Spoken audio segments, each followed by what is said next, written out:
Job 33, versets 14 et 15. Donc, Dieu n'a pas une seule manière de parler. Il ne parle pas par un seul type de personne. Il ne parle pas à un seul moment. Il ne parle pas dans un seul lieu. Mais, c'est surtout ça. L'on n'y prend point garde. C'est ça, en fait. Voilà le vrai problème de l'homme. Voilà le vrai problème des enfants de Dieu. Les enfants de Dieu doivent savoir que Dieu leur parle à tout moment. Et donc, si Dieu parle, nous devons écouter. Et pour écouter, nous devons y prendre garde. Si tu n'y prends pas garde, tu ne peux pas écouter. Quelqu'un te parle et tu continues à faire ce que tu fais. Tu dis, oh, est-ce que tu m'écoutes? Ah, excuse-moi, je faisais autre chose. Qu'est-ce qu'il faisait? Il était occupé à faire autre chose qui avait accaparé son esprit. C'est pourquoi il n'a pas écouté quand tu as parlé. C'est exactement comme ça que Dieu parle à ses enfants. Je te rappelle ceci. Lorsque le Saint-Esprit quitte le corps d'un homme, ce corps est mort. Lorsque le Saint-Esprit reprend la place, ce corps vit. Donc, nous sommes dépendants du Saint-Esprit. Et le Saint-Esprit révèle la personne de Dieu le Père et la personne de Dieu le Fils. Dieu le Père et Dieu le Fils habitent notre esprit par le Saint-Esprit qu'il nous a donné. À partir de là, nous sommes tributaires du Saint-Esprit et donc nous devons écouter la voix de l'Esprit qui parle. Alléluia. Mais la Bible affirme que l'homme n'y prend point garde. Pourquoi? Parce qu'il y a quelque chose d'autre qui l'accapare. Et quand la chose l'accapare, il n'écoute pas ce que l'Esprit dit. Les problèmes de la vie sont une réalité, sinon nous ne serons plus dans la vie. Et les problèmes de la vie sont du pain béni pour les enfants de Dieu. Parce que sans les problèmes de la vie, les enfants de Dieu ne peuvent pas progresser, devenir forts dans la foi. Donc, le Seigneur donne la victoire sur les circonstances de la vie pour notre élévation. Mais ces problèmes de la vie, si on ne sait pas y faire, on va être en train de lutter contre les problèmes de la vie au lieu de chercher les solutions auprès du Seigneur. Si tu as une montagne physique et tu commences à lui donner les coups de poing pour passer, tu ne parviendras pas. Si tu as une montagne physique, tu commences à réfléchir sur les stratégies pour utiliser des barres à mine et même une dynamite pour la dynamiter. Tu ne parviendras qu'au prix d'un effort important, d'un temps important, et tu vas gaspiller des moyens importants. Mais si la même montagne, tu veux la traverser en regardant au Seigneur, si l'Esprit de Dieu te dit ce que tu dois faire, tu pourras traverser cette montagne tout en la laissant là où elle est. Alléluia. Dans ton sommeil, c'est un moment souvent propice pour que l'Esprit de Dieu te parle. Pourquoi? Parce que c'est le moment souvent où tu es le moins distrait. Alléluia.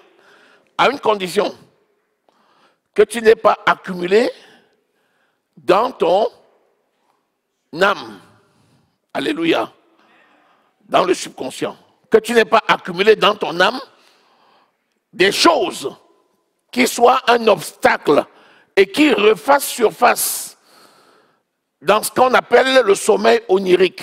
Tu sais, quand tu es dans une phase de ton sommeil, il y a des choses que tu as vécues dans la journée qui vont maintenant refaire surface et vont commencer à arroser ton sommeil. Donc, si tu as pris garde de toi et tu as mis l'accent sur la parole, tu as mis l'accent sur ce qui est bien, tu as médité la parole, tu as écouté la parole, et même si les choses de la vie au quotidien, tu les as ramenées à la parole, tu seras rempli également dans ton subconscient de la parole. À cet instant, lorsque l'Esprit va commencer à t'apporter des réponses, il n'y aura pas barrage par des images qui vont venir provoquer chez toi les troubles. Prépare ta rencontre et ta conversation avec le Saint-Esprit, qui se fait bien souvent la nuit. Prépare-le dans la journée. Alléluia. Prépare dans la journée. Lorsque dans la nuit, les songes, les visions nocturnes, parce qu'il y a aussi des visions diurnes. C'est plus simple, les visions diurnes. Parce que tu es là comme ça, et puis tu commences à voir quelque chose que personne ne voit. Et puis tu dis, mais toi tu es en train de voir, non? La personne dit, je ne vois rien. Tu dis, hey! C'est des visions. Alléluia. Alléluia. Dieu peut te montrer quelque chose, une scène qui va se passer, et te dire à quel moment ça va se passer. Tu peux entrer dans une voiture pour faire un voyage, et Dieu peut te montrer une scène d'accident qui va se produire 30 minutes après. Et il te montre clairement. Et tu vois ceux qui meurent et ceux qui ne meurent pas. Tu es horrifié là. On dit, mais c'est quoi? On dit, il a un problème. L'Esprit te dit, prie. Tu pries. Et l'Esprit te dit, va avec eux. Je te donne la voiture. Rien n'arrivera. Parce que ta prière a été exaucée. Alléluia. C'est les visions. Dieu travaille aussi avec ses enfants par des visions. Alléluia. Maintenant, vous savez que nous sommes une armée du Seigneur. Et que notre devoir, c'est de combattre. Qui sait que la vie est un combat? Alléluia. Même les païens savent ça, que la vie est un... Quand tu dis à quelqu'un, comment ça va? Il dit, ah, on combat. Tu dis, mais tu combats. Il dit, la vie est un combat. Non. Ils ont raison, la vie est un combat. L'armée du Seigneur, c'est peuplé des enfants de Dieu. C'est nous, n'est-ce pas? Donc, nous nous préparons au combat. Est-ce que le combat est seulement physique? Il est avant tout... Il est avant tout spirituel. Dans un combat spirituel, dans un combat physique, est-ce qu'un combat physique peut arriver sans qu'il y ait eu un combat spirituel? Non. Tout ce que tu vois avec tes yeux ont déjà été. Est-ce que quelqu'un est là? Tout ce que tu vois avec tes yeux ont déjà été. Tout ce qui t'arrive maintenant sont déjà arrivés dans le spirituel. Ça veut dire quoi? Entre le moment où ça arrive et le moment où ça s'accomplit ici, tu as le temps de détourner, de changer, de tout faire par l'Esprit de Dieu qui habite en toi. Alléluia. Et le Saint-Esprit va te parler. Il n'y a pas d'événement qui peut t'arriver sans que le Saint-Esprit ne te parle. Il nous dit quoi? Il nous dit, alors il nous donne des avertissements. L'avertissement, c'est par rapport au danger. On avertit quelqu'un par rapport au danger. Est-ce que tu sais que aucun danger ne peut survenir dans ta vie sans que l'Esprit de Dieu n'ait averti? Aucun. Soit tu n'as pas entendu, tu l'as fatigué jusqu'à ce qu'il s'est tué. Ou bien il a parlé dans le vide. Tu n'as pas saisi, mais fais attention, rien ne pourra arriver. C'est pour ça qu'il dit, il ne permettra jamais qu'aucune épreuve soit au-dessus de vos forces. Mais il vous donnera toujours le moyen de vous en sortir. C'est pourquoi rien ne peut excuser l'échec que tu peux avoir comme enfant de Dieu. La seule chose que tu peux avoir, c'est te repentir. Si devant un échec quelconque, tu commences à chercher des explications, tu te trompes. Parce que, à coup sûr, celui qui est chargé de veiller sur ton âme, le Saint-Esprit, t'a averti. Et comme c'est inscrit dans ton âme, et c'est écrit dans les livres de vie, il est capable de prouver qu'il t'a averti. Il avertit comment? Il parle audiblement. Il te montre dans les visions. Il te montre dans les songes. Il parle par tes contemporains. Il parle par des animaux.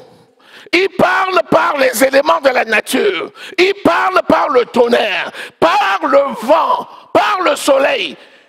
Tout ce qui t'environne, le Saint-Esprit peut l'utiliser pour te communiquer un message.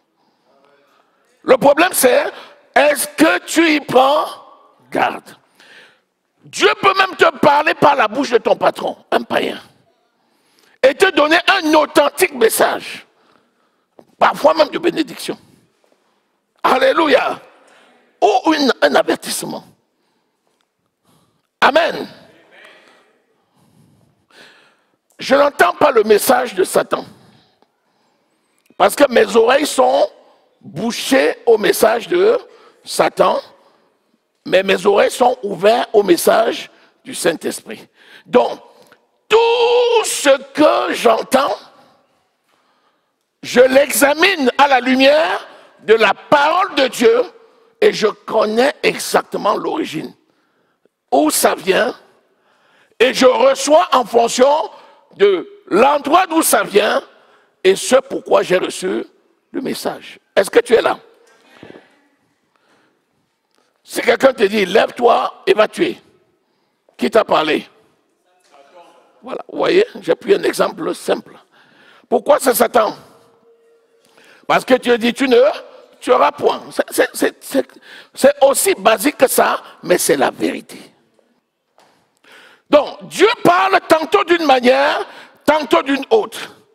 Si tu veux qu'il te parle par des rêves et des songes, et que tu puisses discerner sa voix, il faut aussi que tu prépares ton esprit à recevoir son message et que tu t'exerces.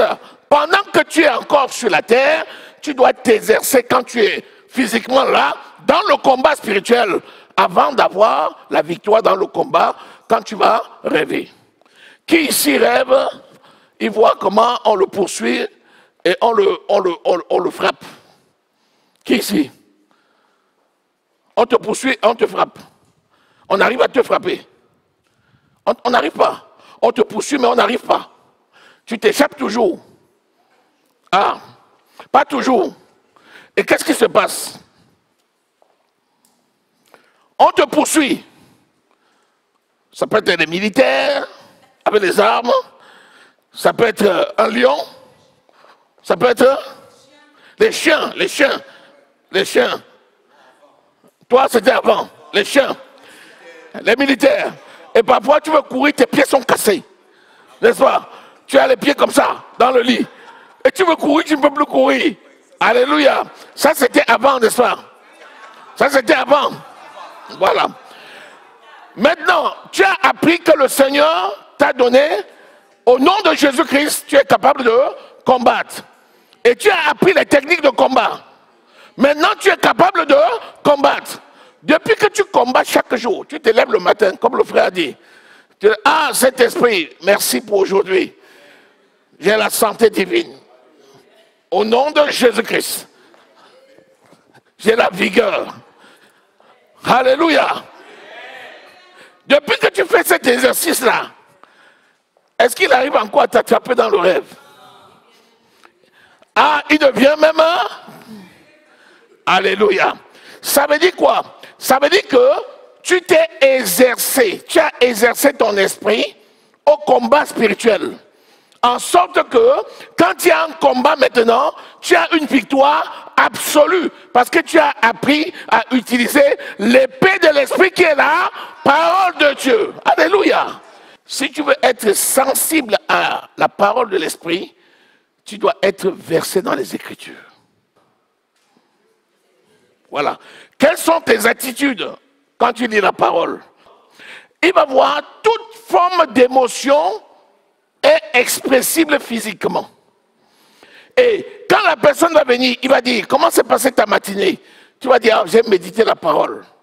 Il va te montrer le film de ta matinée.